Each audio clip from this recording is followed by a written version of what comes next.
S class में आप लोगों का स्वागत है। हम लोग क्लास 10 का बायोलॉजी, आज हम लोग प्लांट हार्मोन्स के बारे में पढ़ेंगे। इसके पहले हम लोग एनिमल हार्मोन्स के बारे में पढ़ेंगे। कौन कौन से हार्मोन्स और ग्रंथियों के बारे में बताया था। पहला थायराइड ग्रंथ, दूसरा पैराथायराइड ग्रंथ, तीसरा एड्रीनल ग्रंथ, चौथा आपका पिट्यूटरी ग्लैंड्स, उसके बाद पैंक्रियाज अर्थात अग्न्याशय एक विस्तृत ग्रंथि है। इसके बाद आप लोगों को जनक गोनड ग्लैंड्स ना, ये जो मास्टर ग्रंथ, इस ग्रंथ को क्या कहते हैं, पिट्यूटरी ग्रंथ को क्या कहते हैं, ये मैंने बताया था। इसको सारणी बनाकर होमवर्क में मैंने बोला है, होमवर्क में आप लोग जो है सारणी बनाएंगे। सारी ग्रंथि का नाम, स्रावित हार्मोन्स, उसके कमी से होने वाले रोग, उसकी अधिकता से होने वाले रोग का नाम लिखेंगे सारणीबद्ध करके जो है ये बताएंगे। ये होमवर्क में मैंने दिया था, आज भी मैं बोल रहा हूँ होमवर्क में उसको जो है कंप्लीट करेंगे। आज हम लोग उसके आगे बढ़ा प्लांट्स हार्मोन्स के बारे में पढ़ेंगे। प्लांट्स हार्मोन्स क्या है, हार्मोन्स किसे कहते हैं। जैसा कि मैंने ये परिभाषा दिया था कि अंतःस्रावी ग्रंथियों से निकलने वाला वह रसायन जो शारीरिक क्रियाओं का निगमन व नियंत्रण करता है, शारीरिक क्रियाओं का निगमन व नियंत्रण करता है, secretion and control and coordination करता है, उसको हम उस रसायन को ही हम लोग हार्मोन्स कहते हैं। हार्मोन्स अलग अलग तरह की ग्रंथियां होती है, अलग अलग तरह से उससे हार्मोन स्रावित होते हैं। लेकिन पौधों में हम लोग जब पढ़ेंगे तो पौधों में कोई स्पेशल ग्लैंड्स नहीं है, बल्कि प्लांट सेल ही उन रसायनों का सेक्रेशन करता है जो उनके शारीरिक क्रियाविधि को कंट्रोल एंड कोऑर्डिनेशन करने का कार्य करता है। ऐसे तरह के पौधों में पाए जाने वाले रसायन को हम लोग पादप हार्मोन्स कहते हैं। ये पादप हार्मोन्स में बहुत से ऐसे हार्मोन्स हैं, बहुत ऐसे रसायन हैं जो उनकी क्रियाविधि को बढ़ाता है, तथा बहुत ऐसे रसायन हैं जो उनके शारीरिक क्रियाविधि को घटाता है। जो बढ़ाता है उसको पॉजिटिव या सकारात्मक, और जो उसको जो है घटाता है उसको निगेटिव या नकारात्मक तरह के जो है रसायन के नाम से जाना जाएगा। इन पादप हार्मोन्सों में निम्न प्रकार के हार्मोन्सों के बारे में पढ़ेंगे। पहला है ऑक्सिन। क्या है ऑक्सिन? ऑक्सीन,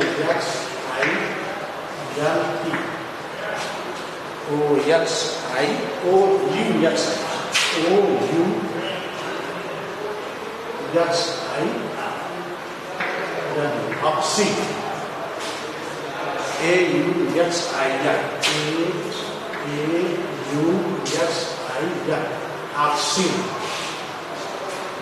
ऑक्सीन हार्मोन्स क्या है, ध्यान दीजिएगा। ऑक्सीन हार्मोन्स का खोज वेंट, WENT, वेंट नामक वैज्ञानिक ने सबसे पहले किया था, जो पौधों के जड़ और तनावों के शीर्ष भाग पर एपिकल मेरिस्टेमेटिक टिश्यू के अंदर ये पाई जाती है। क्या हमने बोला? ऑक्सीन हार्मोन्स का खोज वेंट नामक वैज्ञानिक ने सबसे पहले किया था, जो पौधों के जड़ हो या तना हो, इन जड़ तना के शीर्ष भागों पर पाई जाती है, जो ये पौधों के दीर्घीकरण, ग्रोथ या डेवलपमेंट से संबंधित होती है। ऑक्सीन की सांद्रता पौधों के अंदर ये विभोज्य उत्तक एवं कणिकाओं को वर्ष को वो डेवलप करने में सहायक होती है। इसके अन्य तरह के सहायक ये और भी हार्मोन्स होते हैं, IAA, उपसहायक इसके जो है सहायक कौन कौन से हैं? पहला IAA इंडोल एसिटिक एसिड, क्या नाम बोला? Indole acetic acid.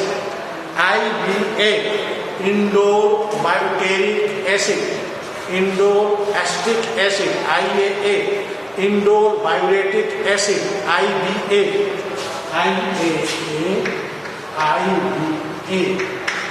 Indole acetic acid. इसका क्या हो जाएगा? Indole butyric acid. इंडोल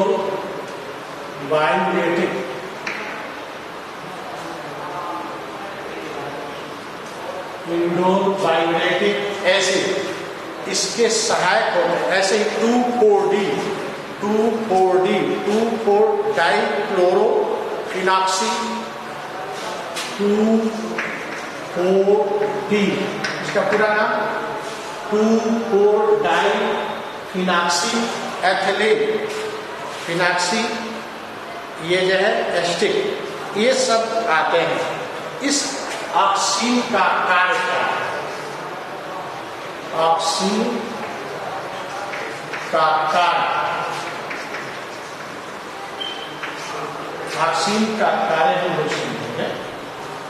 पहला इसका कार्य है दीर्घीकरण या शीर्ष प्रमुखता।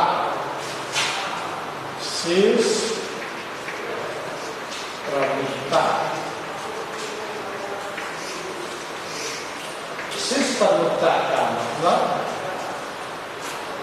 यह ऑक्सीन पौधों के जड़ व तना के शीर्ष भागों पर पाई जाती है, जिसकी उपस्थिति से पौधे के तना भाग, जड़ भाग की कोशिकाएं बार बार विभाजित करके पौधों के ग्रोथ या दीर्घीकरण करने में सहायक होती है तथा इसके उपस्थिति से जो लेटरल या बड्स होते हैं, पार्श्व कलिकाएं होती है, उन पार्श्व कलिकाओं को भी निर्माण करने में सहायक होते हैं। कलिकाएं को भी निर्माण करने का कार्य करते हैं। पहला शीर्ष प्रमुखता क्या आपने पता पड़े कि जड़ तना के कलिकाओं के शीर्ष भागों पर पाई जाती है। इसकी उपस्थिति से कोशिकाओं की विभाजन दर बढ़ जाने से ये वहां के मास को बढ़ा देते हैं, जिससे पौधे तेजी से वृद्धि करने लगते हैं। इसको दीर्घीकरण करते हैं। ये जो है वृद्धि करते हैं, बल्कि साथ ही साथ पार्श्व कलिकाएं जो बगल अगल की जो है कलिकाएं होती है, उन कलिकाओं का भी निर्माण इनकी उपस्थिति से जो है बढ़ जाती है। अगला दूसरा होता है विलगन का रोकना। विलगन को रोकना, विलगन का रोकना का मतलब ये कोशिकाएं, ये हार्मोन्स जो पत्तियां होती है तनावों पर, जो पुष्पदल होते हैं तनावों पर, उनको झड़ने से रोकने का कार्य करती है। जैसे ही ऑक्सीजन की कमी हो जाती है, पत्तियां तेजी से झड़ने लगती हैं, पुष्प कलिकाएं तेजी से झड़ने लगती हैं। लेकिन वही ऑक्सीजन की मौजूदगी रहे तो पत्तियां झड़ने से रुक जाती है। कलिकाएं या उसके पेटल्स जो होते हैं वो झड़ने से जो है रुक जाते हैं। झड़ने से रुकने का जो है ये कार्य करते हैं। प्रसूति अर्थात अगला तीसरा होता है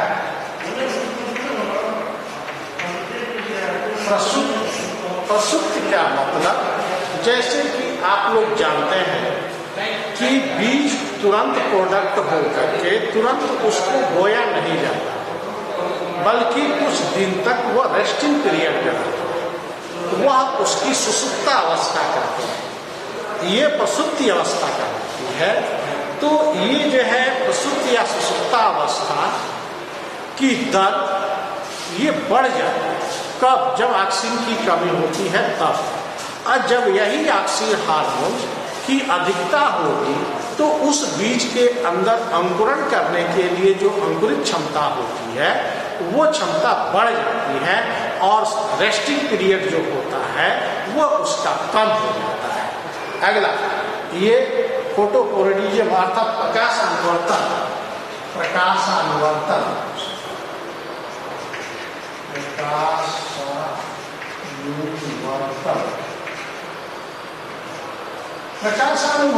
का मतलब आप लोग जानते हैं कि पौधों में प्रकाशानुवर्तन की क्रिया ऑक्सीन के कारण तीव्र हो जाती है। अर्थात पौधे के जो तना भाग है वो तना भाग तेजी से प्रकाश के दिशा के तरफ वृद्धि करने लगते हैं। ऐसे प्रकाश के दिशा में वृद्धि करने की गतियों को ही प्रकाशानुवर्तन गतियां कहते हैं।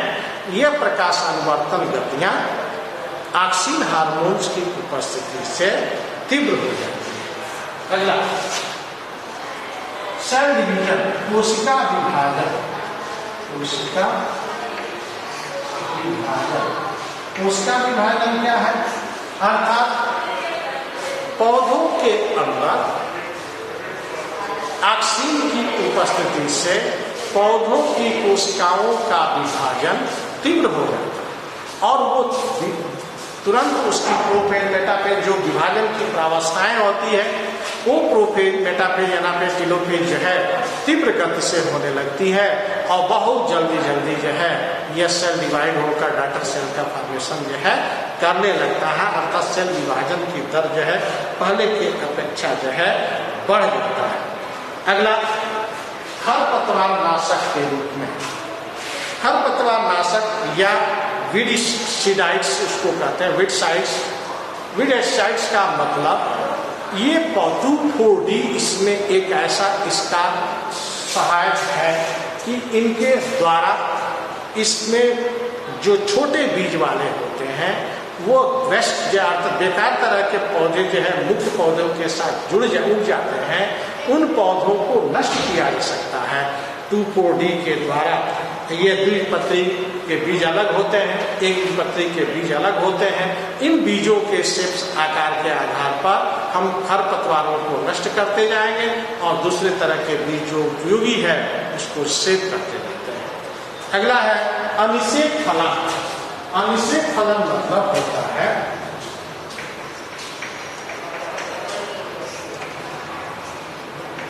पार्थिजीनोकार्पी इसको बोलते हैं।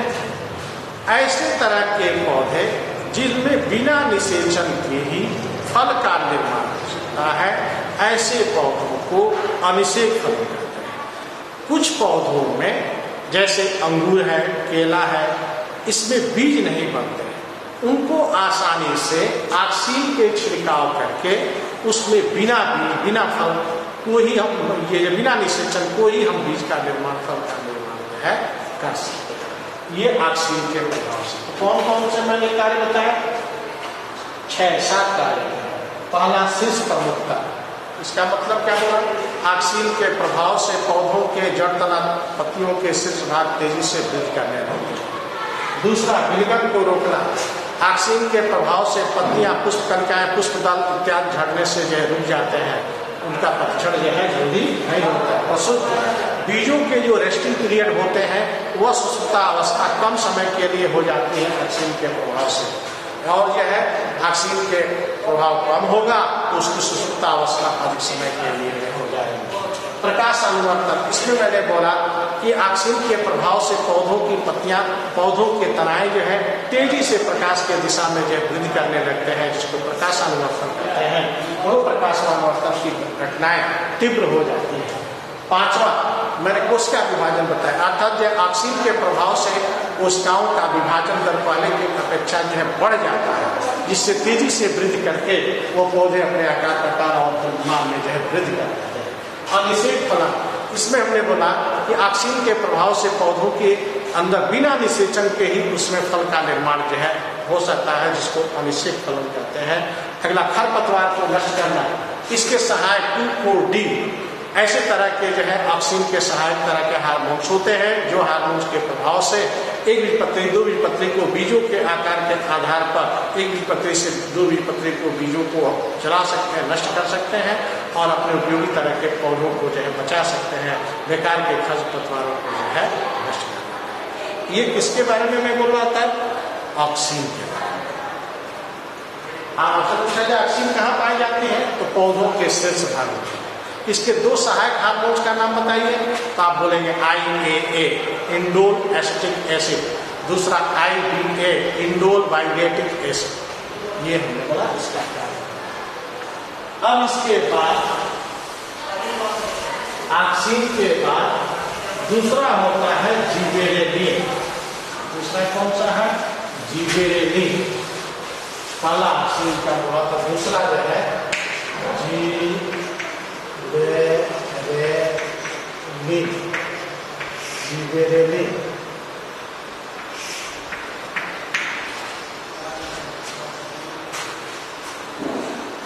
ये पौधों के अंदर पाए जाने वाला यह भी एक प्रकार का जो है हार्मोन्स होता है, जो पौधों को उद्दीपन करने का कार्य करता है।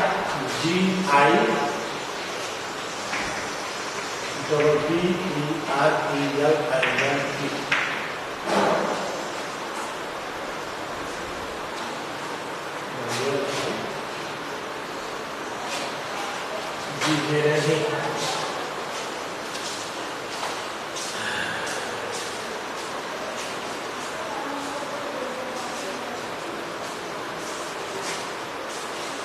ये इसका खोज जो है अपने आप में आश्चर्य है। जापानी लोग समुद्र पर बहुत अधिक निर्भर होते हैं, क्योंकि जापान जो है छोटे छोटे टापुओं पर जो है व्यवस्थित है और उन समुद्री सामानों, शैवालों को, मछलियों को, अन्य चीज़ों को पकड़ करके ज़्यादा अपने जीवन में उपयोग करते हैं।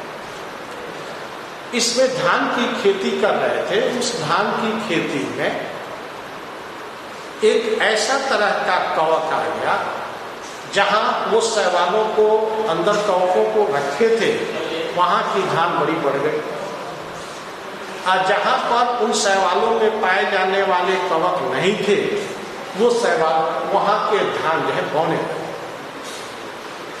तब पता चला कि इन शैवालों में उपस्थित जो कवक है, उन कवकों में एक विशेष प्रकार की रसायन पाई जाती, जो फ्यूजेरियम नामक कवक से ये जिबेरेलिन नामक हार्मोन्स को जो है प्राप्त किया गया। कौन सा नाम बोल रहा हूँ? फ्लोरोजीन नामक कवक, फ्लोरोजीन नामक हार्मोन फ्यूजेरियम मैं बोल रहा हूँ, ध्यान से सुनिए। फ्यूजेरियम नामक कवक से ये जो है फ्लोरोजीन फ्लोरिजन नामक हार्मोन्स को जो है पाया गया था। वो उसमें जिबेरेलिन जैसे सहायक हार्मोन्स थे। जो जिबेरेलिन हार्मोन्स जो है ये था, उस वैज्ञानिक का नाम था कुरोसावा। ये जापानी नाम है, जापान का रहने वाला था, कुरोसावा। ये कुरोसावा ने इस हार्मोन्स का खोज किया था। कौन सा? जिबेरेलिन का। इसका कार्य क्या है?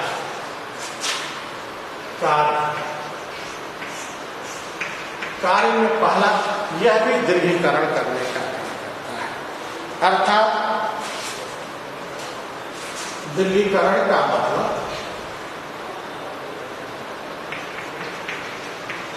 ऐसे पौधे जो आनुवंशिक रूप से ही बौने रहते हैं, जिनका ग्रोथ ठीक से नहीं हो पाता, जितनी लंबाई नेचुरली उनको प्राप्त करना चाहिए था, उतनी लंबाई को प्राप्त नहीं करते, उन पौधों के ऊपर इस जिबेरेलिन का छिड़काव कर दिया जाए तो वो तेजी से बढ़ने लगते हैं, जिनकी द्रव्यमान के साथ उसका ग्रोथ भी जो है पूर्णतः डेवलप हो जाता है।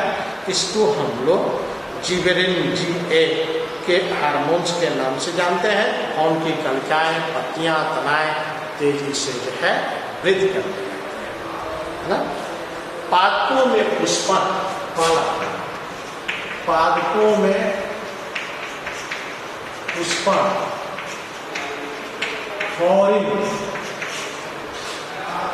फ्लोरिंग का मतलब flooring in a long way, जो कुछ ऐसे पौधे होते हैं जिनमें पुष्प आने में बहुत लेट होते हैं। हम लोग भी जो है पौधा पुष्प वाला लगाते हैं, फूल चाहिए हम लोगों को जल्दी चाहिए, गुड़हल का लगाएंगे, ये जो है आपका डहेलिया लगाएंगे, गेंदा लगाएंगे, तो हम लोग सोचते हैं कि जल्दी से इसके से पुष्प जो है आए।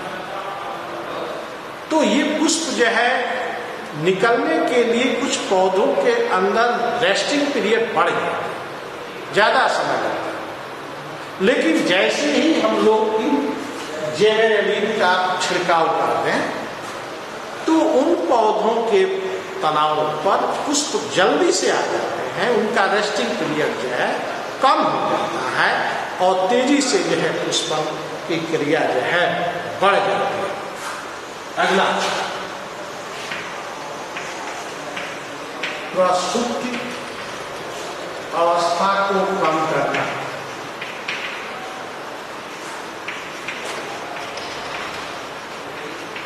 अभी मैं बोल रहा था कि बीज की उपज करके तुरंत उसकी बुआई हम लोग नहीं करते, कुछ देर तक हम भंडारण में रखते हैं, चाहे घर के डेयरी में, चाहे बोरा में कस करके रखते हैं, और जब उसका मौसम आता है तब उसकी बुआई करते हैं। लेकिन जितने दिन तक हम लोग उस बीज को रखते हैं वो उसका रेस्टिंग पीरियड होता है, सुसुप्ता अवस्था।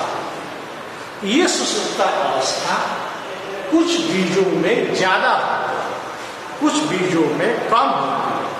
तो जब हम उसमें ये जिबरेलिन हार्मोन्स का छिड़काव करते हैं तो उन पौधों के अंदर प्रसुप्ति अवस्था जो है घट जाती है और बहुत जल्दी वो भी अंकुरित होकर के नए पौधे के जन्म देने के लिए तैयार हो जाते हैं। ऐसे ये तैयारी प्रिपरेशन या इनके पीरियड को हम यह कम कर सकते हैं। शीत उपचारण या substitution of A cold temperature. कुछ पौधे द्विवर्षीय होते हैं, त्रिवर्षीय होते हैं। ये द्विवर्षीय त्रिवर्षीय होने के कारण उनकी जो लाइफ पीरियड होती है उन लाइफ पीरियड को हम जिबरेलिन हार्मोन्स के छिड़काव करके कम कर सकते हैं। जैसे ही उसका छिड़काव हम करेंगे उसकी लाइफ टर्म जो है, लाइफ साइकिल जो है प्रोसेस जो है कम हो जाता है और कम ही समय में जो पुष्प पाना हो, फल पाना हो, फूल पाना हो, वो जो है हम लोग जो है प्राप्त कर सकते हैं। उसको जो है प्राप्त करने के लिए तुरंत जो है हम लोग प्राप्त कर सकते हैं। आपका जो है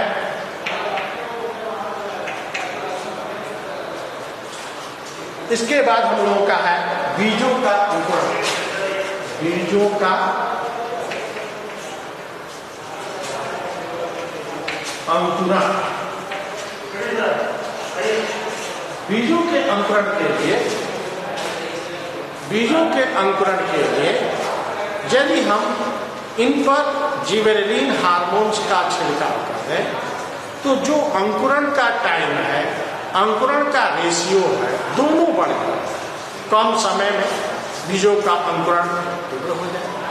जो बीजों के अंकुरण के लिए लॉन्ग टाइम की जरूरत पड़ती है वो लॉन्ग टाइम न लेकर के शॉर्ट टाइम में ही जो है वो बीज अंकुरित होकर के जो है वृद्धि कर जाते हैं। ये फलों को पकाने, फलों को वृद्धि करने एवं पकाने में भी जो है फलों को पकाने, वो वृद्धि करने में भी मदद करते हैं।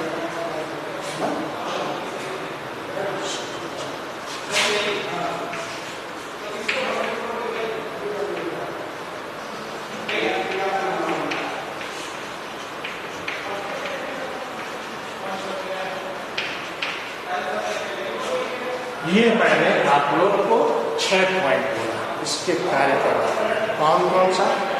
पहला ध्रुवीकरण, अर्थात जिबरेलिन के प्रभाव से पौधों के तना, पत्तियां, जड़ तेजी से वृद्धि करते हैं। दूसरा पादपों में पुष्पन।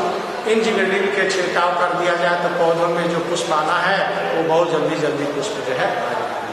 प्रसुप्त अवस्था को कम करना, बीजों के जो रेस्टिंग पीरियड होते हैं वह रेस्टिंग पीरियड जो है कम हो जाता है और तेजी से वो जो है जल्दी से कम समय में अंकुरित होकर के नए पौधों को जन्म देते हैं। चौथा, शीत उपचार का प्रतिस्थापन, अर्थात कम समय में शीत उपचार का कई ऐसे पौधे होते हैं जो 1 वर्षीय 2 वर्षीय 3 वर्षीय होते हैं, उनके लाइफ टाइम को जो है कम करके नए तरह के पौधों को जो है उगाया जा सकता है। बीजों का अंकुरण, इन जिबरेलिन के छिड़काव करने से बीज जो है बहुत जल्दी अंकुरित होकर के जो है तेजी से जो है और कम समय में ज़्यादा से ज़्यादा मात्रा में अंकुरित होकर के जो है वृद्धि कर जाते हैं। चौथा, फलों को पकाने को वृद्धि करने, बहुत जल्दी फल जो है बड़े हो जाए और फल पक जाए, इसके लिए भी हम लोग जो है इस जिबरेलिन हार्मोन्स का उपयोग करते हैं, जिससे जो है बहुत तेजी से फल का विकास हो जाता है और फल पक भी जाता है। ये जो है